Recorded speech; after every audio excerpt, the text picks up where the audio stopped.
Olá, você acompanha comigo agora no programa Mais Saúde de hoje. Números com casos de dengue começam a cair no estado. Com a chegada do período mais quente e úmido do ano, crescem casos da doença chamada síndrome pé, mão e boca, que acomete principalmente as crianças. O quadro Vacina Sim e os locais para aplicação da vacina contra a gripe.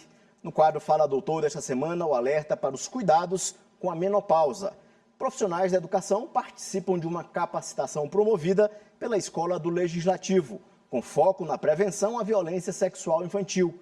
E ainda, no estúdio, uma entrevista com o Dr. Tiago Menescal, ortopedista e especialista em medicina regenerativa. Ele vai falar sobre prevenção de doenças como osteoporose e câncer. Sou Ismael Gama e o programa Mais Saúde está no ar.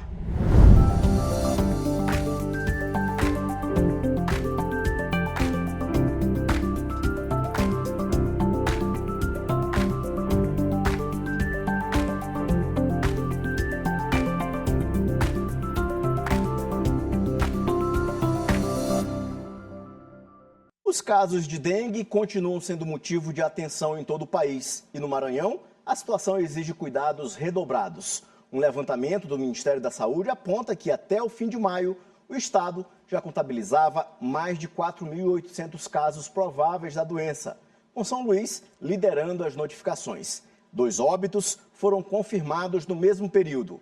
A boa notícia é que os números começam a cair, reflexo das ações de combate ao mosquito e da conscientização da população. Um levantamento do Ministério da Saúde apontou que até o fim de maio, o Maranhão registrou 4.805 casos prováveis de dengue. São Luís é uma das cidades com mais notificações, 897 no total.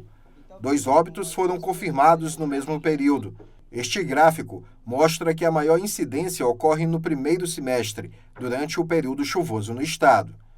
Apesar de ainda altos, os números estão em queda. Muito disso é resultado das campanhas de conscientização junto à população. Fazemos uma comparação do número de casos confirmados de dengue 2024 e 2025, a gente percebe uma redução significativa. Porém, o governo do estado do Maranhão ainda fomenta junto aos municípios que estes fiquem atentos em relação à proliferação deste mosquito, considerando que o estado do Maranhão é infestado, por esse mosquito e nós precisamos sempre estar atentos em relação a isso.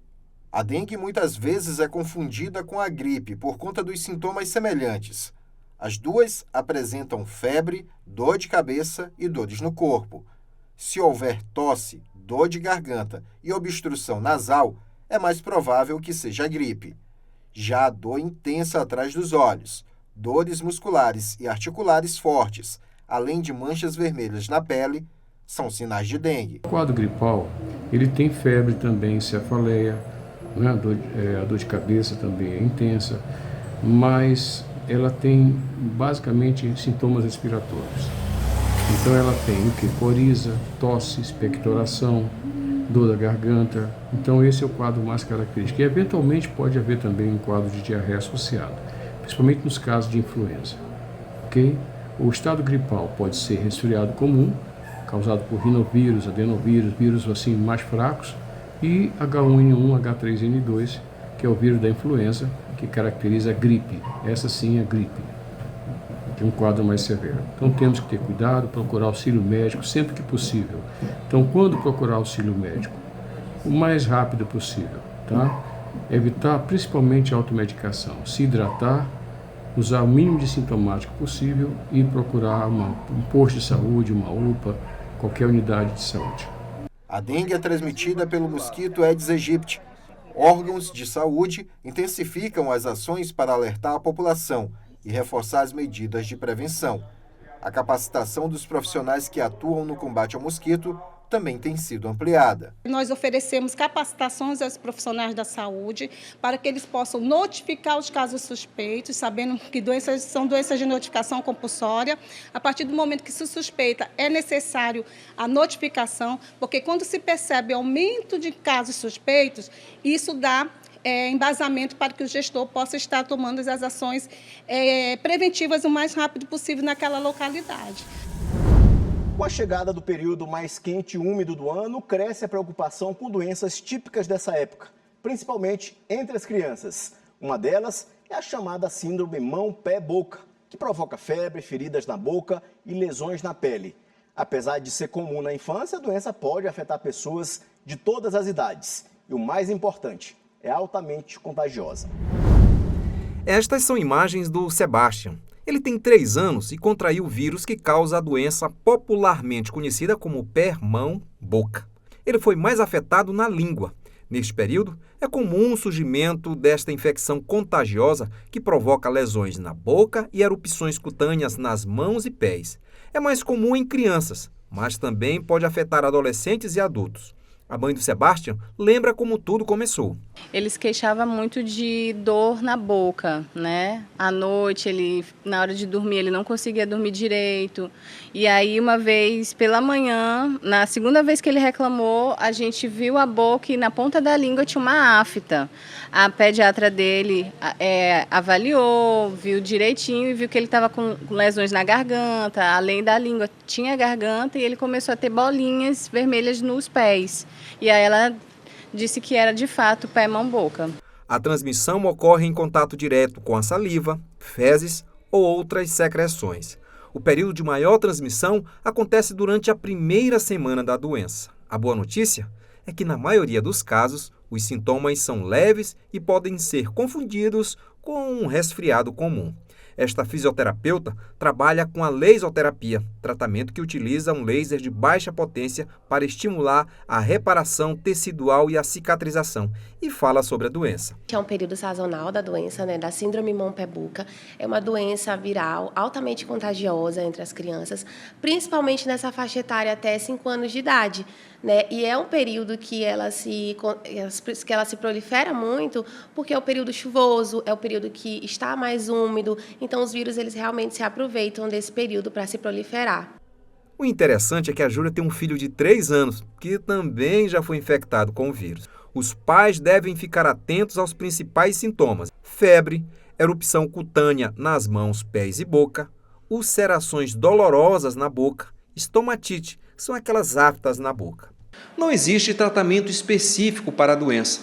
Os sintomas são aliviados com analgésico e antitérmicos. Agora, os pais devem ficar atentos para a hidratação e também ofertar uma comida leve para diminuir o desconforto na boca da criança. Em casa, os cuidados precisam ser redobrados. A prova é que, apesar de ser altamente contagiosa, a Ana Beatriz conta que a irmã do Sebastian, mesmo convivendo no mesmo ambiente, não foi infectada. Olha, foi proteção divina, porque o ideal é que a criança fique isolada, porque é altamente transmissível essa doença. Como é uma casa que não tem como botar a criança em outro local, foi proteção mesmo, mas o ideal é que a criança fique isolada, porque ela transmite pela saliva, qualquer coisinha que ela bota na mão, bota em algum lugar, ela já está transmitindo. Acompanhe agora os locais das principais unidades de saúde que a vacina contra a gripe está disponível. O nosso quadro Vacina Sim.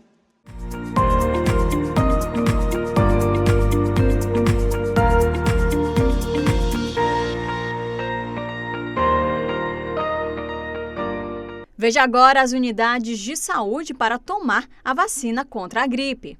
Centro de Saúde Amar, Centro de Saúde Liberdade, Centro de Saúde São Francisco, Centro de Saúde Turu, Centro de Saúde Coab Anil, Genésio Ramos Filho, Dr. José Carlos Macieira, Clodomir Pinheiro Costa, Vila Nova, Centro de Saúde São Cristóvão, Centro de Saúde Fabriciana Moraes, Centro de Saúde Santa Bárbara e Centro de Saúde Antônio Carlos Reis. E veja também o público-alvo da vacina contra a gripe. Crianças de 6 meses a menores de 6 anos de idade. Pessoas a partir de 60 anos. Gestantes e puérperas. Povos indígenas. Trabalhadores da saúde. Professores das escolas públicas e privadas. Adolescentes menores de 18 anos sob medidas socioeducativas.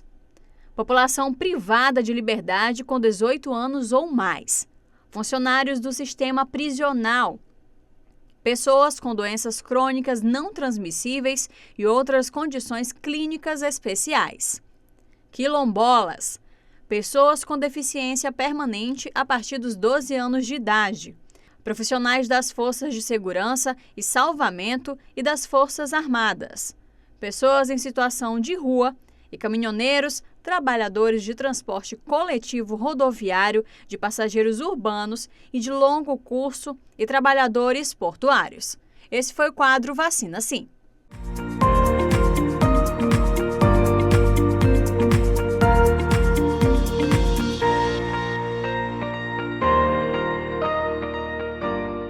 No quadro Fala Doutor desta semana, as dúvidas da população sobre os cuidados que devemos ter com a menopausa, e quem vai responder é o médico ginecologista Bruno Maciel. Confira.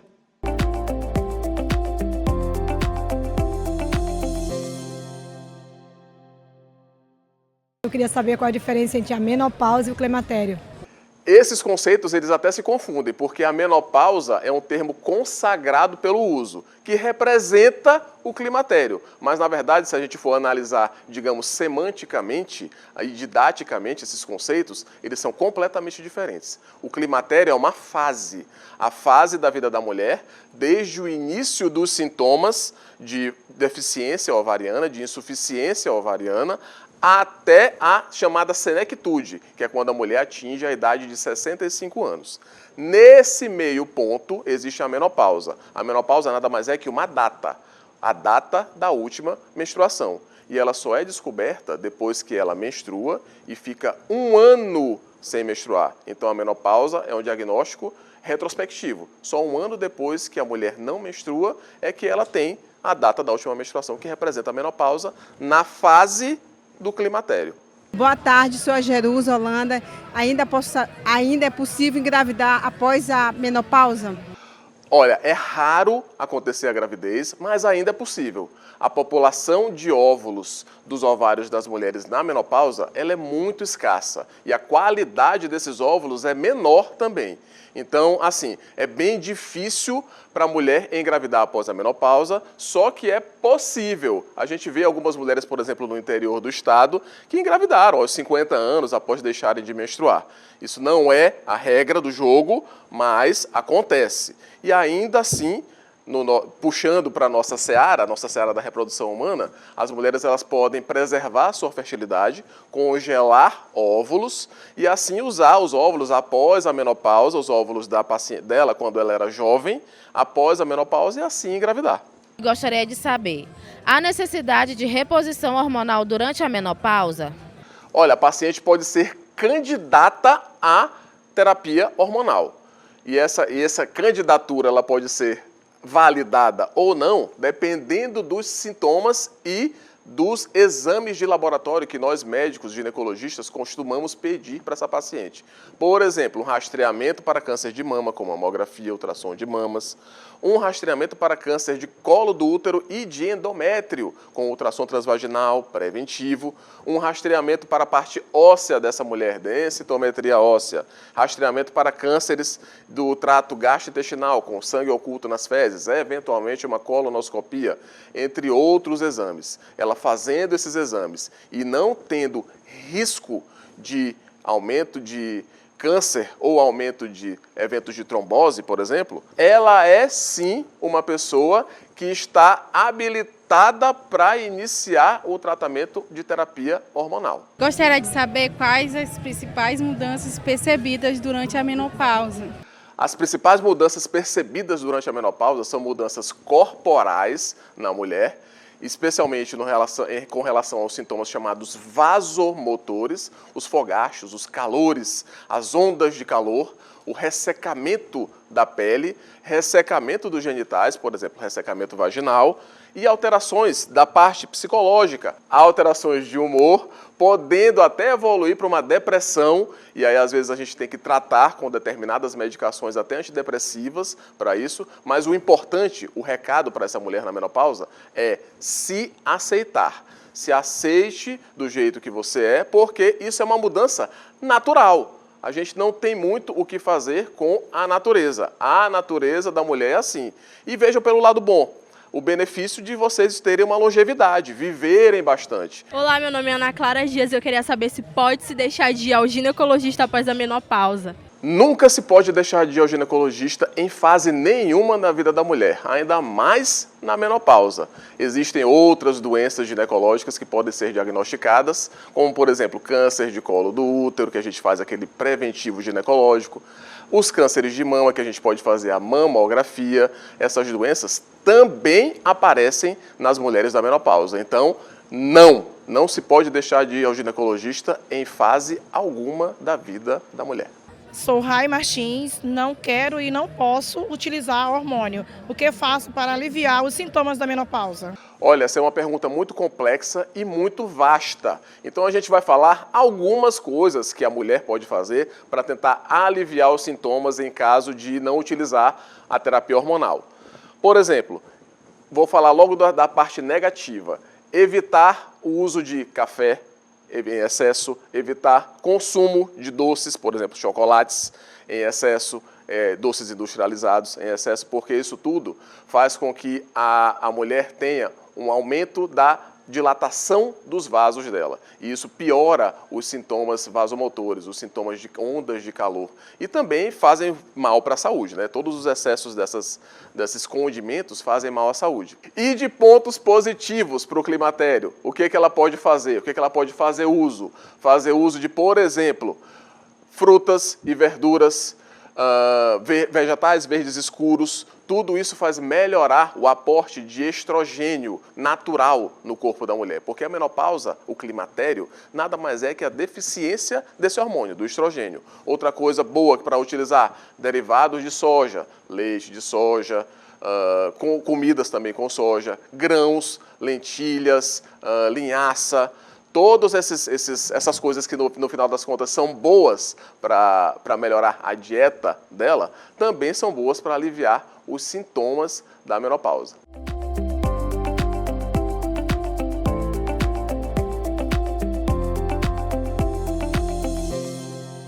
E veja no próximo bloco uma reportagem sobre a palestra Rede de Proteção na Escola e uma entrevista com o médico Tiago Menescal. Só um instante, a gente volta já.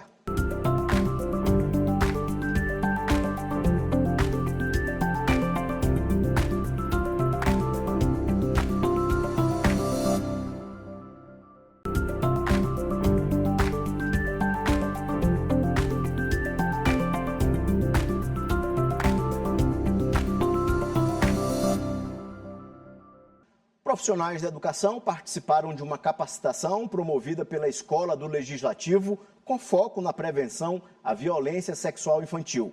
A palestra Rede de Proteção na Escola reuniu educadores no plenarinho da Assembleia Legislativa e abordou temas como educação sexual e estratégias seguras de enfrentamento ao abuso.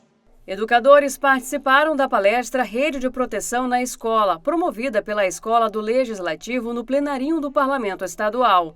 O tema abordado foi a educação sexual e o enfrentamento à violência sexual infantil. A iniciativa faz parte da implementação da Lei 12.311/2024, que orienta as escolas maranhenses sobre práticas seguras de prevenção ao abuso sexual. A proposta é de autoria da deputada estadual Janaína. Não só no mês de maio, que é o Maio Laranja, mas a gente começar a discutir isso todo ano. Então isso surge a partir de uma proposição da deputada Janaína, né, de uma lei, que agora a gente está tentando ver se ela é implementada. Então esse projeto é um projeto piloto, tentando trazer um caso de sucesso aqui da Assembleia, que começou na Creche Escola Sementinha e agora está ampliando para fora dos muros da casa. Professores das redes municipal, estadual e privada, além de outros profissionais interessados no tema, participaram da capacitação para aprender a atuar de forma preventiva. É justamente trazendo informações sobre a violência sexual e de que forma esses educadores eles podem atuar de forma preventiva dentro de sala de aula, dentro da rotina, trabalhando no dia a dia para que justamente esse ciclo da violência ele seja cada dia mais rompido e os números diminuam. A quantidade de casos que crianças e adolescentes passam de violência sexual é assustadora e às vezes está muito próxima. E essa subnotificação, ela impede que um trabalho eficaz seja feito para a prevenção e proteção dessas crianças. Então, nós trazemos no livro, trazemos na palestra, essa informação do perfil da criança que passa por essa violência e também as formas com que essa violência pode ser identificada. Esta outra palestrante, também psicóloga, destaca a importância de mudar o ponto de vista para romper com a cultura de violência. Trazer um novo olhar para refletir, né, como a erotização está presente no contexto das crianças e como é importante para ensiná-las, né, o que é consentimento, que o corpo é delas e que o corpo dela é importante e especial. Os profissionais da educação estão diretamente ligados às crianças e adolescentes. Por isso, são peças fundamentais no processo de intervenção. Escutando as crianças, o que elas dizem, você já ir colocando para elas o que pode e o que não pode, o que deve e o que não deve. A gente tem que cada vez mais se capacitar, né, para que a gente possa capacitar a comunidade de uma forma geral. A minha atuação hoje se concentra principalmente nas áreas organizacionais e clínica. A escola ela se torna um espaço de proteção riquíssimo, potente, para que a criança se sinta segura, para que os professores passem a observar, identificar situações de violência e poder acionar também o sistema de garantia de direitos, a proteção, o Conselho Tutelar, a polícia, entre outros. No programa de hoje, a nossa entrevista é com o Dr. Tiago Menescal, ortopedista e especialista em medicina regenerativa. E o assunto é prevenção de doenças como osteoporose e câncer. Seja bem-vindo, Dr. Tiago. Obrigado, Ismael. É um grande prazer estar aqui hoje falando um pouquinho sobre a nossa rotina do consultório ortopédico. Doutor, para começar, qual a importância da prevenção quando a gente fala de osteoporose e câncer? Perfeito. Nós sabemos que tanto a osteoporose quanto o câncer são doenças crônicas e de início insidioso. Então, quanto mais cedo nós nos prevenirmos, maior a chance de nós não desenvolvermos essas doenças. Então, por exemplo, no caso da osteoporose, quanto mais cedo nós começamos uma atividade física resistida, musculação, maior a nossa capacidade de ganhar massa óssea e muscular ao longo da vida, fazendo com que na etapa final da terceira idade da nossa vida, nós acumulamos calcificação nos ossos, diminuindo o risco dessa doença, assim como o câncer. Doutor, em relação à osteoporose, ela é conhecida como uma doença silenciosa, né? O que deve ser visto como um alerta para identificar possíveis sintomas ou evitar um problema maior futuro? Olha, é considerada uma doença silenciosa por não ter sintomas clínicos. Então o paciente não sente dor, o paciente não sente desconforto, mas alguns sinais de alerta podem nos chamar a atenção, como perda de altura, a piora da posição ortostática, então o paciente vai ficando mais cifótico, vai diminuindo a posição dele em relação a andar, a fazer as locomoções dele. E é claro, sempre depois dos 40 anos de idade, a mulher fazer consultas de rotina, consultas preventivas. Dessa forma, nós solicitamos alguns exames de imagem e exames laboratoriais para chegarmos ao diagnóstico da doença. Doutor, em relação à osteoporose, o que a gente percebe e pesquisas indicam é que 20% da população, apenas 20% identifica essa situação médica, clínica. Sim. Por que o diagnóstico é tão baixo? O diagnóstico é baixo porque não se investiga. Muitas pacientes chegam no meu consultório já na casa dos 70, 80 anos e nunca fizeram uma densitometria óssea, por exemplo. E quando nós solicitamos, é diagnosticado a osteoporose. Então, a maior parte desses diagnósticos são subdiagnosticados.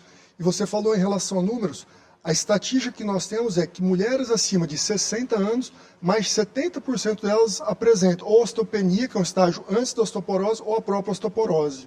Doutor, em relação ao diagnóstico e tratamento, nesse caso agora, nessa pergunta agora, em relação à osteoporose, é feito um exame? Como é que é feito realizado esse exame? Qual é o procedimento que se faz para identificar se tem ou não osteoporose? Sim. Nossa rotina de consultório, toda mulher acima de 40 anos, nós solicitamos o exame de imagem que chama densitometria óssea, que é um exame que vai mensurar a capacidade de formação óssea. Então a gente tem uma escala. Em cima dessa escala existem as classificações, onde nós determinamos se esse paciente tem osteoporose, osteopenia ou se tem um osso normal. E junto a isso nós solicitamos também alguns exames de sangue. Né? Nos exames de sangue nós solicitamos um hemograma, os níveis de cálcio, de vitamina D, de magnésio, que são todos elementos fundamentais para o metabolismo ósseo. E se nós identificamos alguma alteração desses exames, desses marcadores, nós começamos uma suplementação preventiva, mesmo o paciente que ainda não tem uma osteoporose. Doutor, e no caso, os tratamentos inovadores para osteoporose, o que se tem de mais atual? Perfeito. A osteoporose já instalada, nós precisamos lançar mão de tratamentos medicamentosos. Então, existem hoje medicações que nós, por exemplo, de fácil praticidade, porque o grande desafio da osteoporose, por ser uma doença silenciosa e de perfil crônico, o paciente precisa sempre estar usando a medicação. Então, hoje nós temos medicações, por exemplo, o azoledrônio, que pode ser usado uma vez por ano. Então, facilita muito a adesão ao tratamento, do que ficar todo dia usando o comprimido. Então, além disso, é importante nós avaliarmos o perfil hormonal desse paciente. Esse paciente precisa estar com níveis hormonais bons, porque os hormônios fazem sinalização celular para que as células do osso, como os osteoblastos, os osteoclastos, funcionem de forma harmônica. Então, a gente precisa ver se esse paciente não tem déficit hormonal e, se tiver, fazer uma reposição para que essa sinalização ocorra de forma eficiente. E, como eu te disse, a suplementação, dosar níveis de cálcio, vitamina D, magnésio, zinco, e em cima dessas deficiências, iniciar uma suplementação adequada. Doutor, existe uma relação entre a saúde óssea e início de câncer? Tem alguma relação entre essas duas coisas? Nós sabemos prevenção? Que existe. Nós sabemos que todas as doenças osteometabólicas estão interligadas. Então, o paciente que tem osteoporose, ele tem osteoporose por quê? É só o fator genético? Não. Toda uma série de hábitos ruins dessa vida dele fez com que ele tenha osteoporose. Dessa forma, todos os sistemas dele, sistema endócrino, sistema neurovascular, sistema cardiológico, todos funcionam de forma ineficiente, assim como o sistema imunológico. Dessa forma, a gente observa assim, que tem uma relação entre pacientes que têm câncer e pacientes com osteoporose. Doutor, para familiares que têm pessoas com osteoporose ou câncer, quais os cuidados que devem ter desde cedo? Cuidados redobrados, sempre passar em consulta médica, sempre dosar exames tanto de imagem quanto exames laboratoriais, fazer um check-up de rotina, não adianta passar uma vez com o médico e depois de 10 anos. Então, sempre ter um cuidado a mais em relação a pacientes que não têm histórico na família, porque nós sabemos que a genética conta muito. Então, quanto mais cedo nós conseguirmos ou diagnosticar a doença, ou mesmo fazer com que essa doença não se manifeste, melhor o resultado. Eu costumo dizer que uma coisa é você lutar contra um soldado, outra coisa é você lutar contra um batalhão. Então, a periodicidade dos exames, da consulta médica é fundamental para que a gente consiga controlar a doença. Doutor, qual é a mensagem que o senhor deixa para quem tem diagnóstico de osteoporose e de câncer também? Não é fim de rota, né? Não, com certeza não. Hoje, com o advento da medicina regenerativa, nós temos muitas possibilidades de tratamentos para que esse paciente tenha uma longevidade, tenha um tratamento mais seguro, eficaz, mas eu sempre gosto de ressaltar que o tratamento medicamentoso é uma parte do tratamento. Não deposite todas as suas fichas na medicação. Faça com que os seus hábitos mude a sua rota. Então é começar, a partir de hoje, diagnosticou a doença, começar a diminuir a ingestão de açúcar, começar a comer alimentos ricos em proteínas, ricos em fibras. Nós sabemos a íntima relação do intestino com as doenças metabólicas. Esse paciente começar a introdução de atividade física regular, hidratação, melhorar a qualidade do sono. Toda essa junção de mudança de estilo de vida com tratamento adequado vai fazer com que mesmo esse paciente já com diagnóstico de osteoporose ou de câncer tenha um prognóstico, uma sobrevida maior. Doutor Tiago Menescal, muito obrigado pela entrevista aqui no programa Mais Saúde da TV Assembleia. Obrigado, eu que agradeço o convite. O programa Mais Saúde de hoje fica por aqui. Para você um bom início de semana e a gente se encontra no próximo domingo às 9 da manhã. Até lá!